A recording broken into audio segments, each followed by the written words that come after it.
Ginpasalig sa General Service Office kon GSO nga mayara pasang bastante nga tubig nga sara makahatag sa mga barangay nga naeksperyensya sa kakulangan sang supply sang tubig dala sang pagtaas ng temperatura sa syudad. Ginpahayag ni Engineer Neil Rivera nga mayara pa sila sang tubig nga bilin sa ginbakas sang syudad sang tinikdan nga tuig kadungan sa pagdeklara sang state of calamity bangod sa kakulangan sang supply. Tugang pa ni Rivera nga panuman sini nga magpatigayon sang inventory agud mahibalawan kuno pa kadamo ang tubig gud maka-request gilayon sa Iloilo State Government kon kinahanglanon. Samtang snopasa natungdan nga amat-amat na nga mabatyagan ang kakulangan sang supply sang tubig sa iban nga porsyon sang syudad. So, nag-letter na po.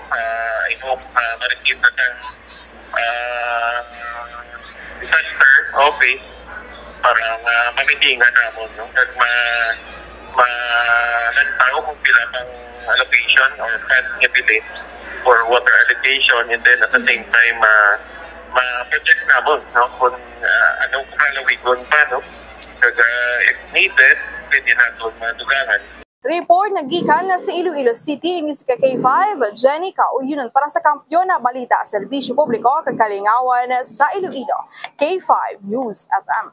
Ang ining balita ang ginadulong sa inyo sang DTX Coffee Mix. Himo sa natural nga sangkap pareho sang amarkuso, chia seeds, sugared cane extract powder. DTX Coffee Mix. Nakakapi ka na, naka-detox ka pa. DTX Coffee Mix. Mabakal sa mga butika.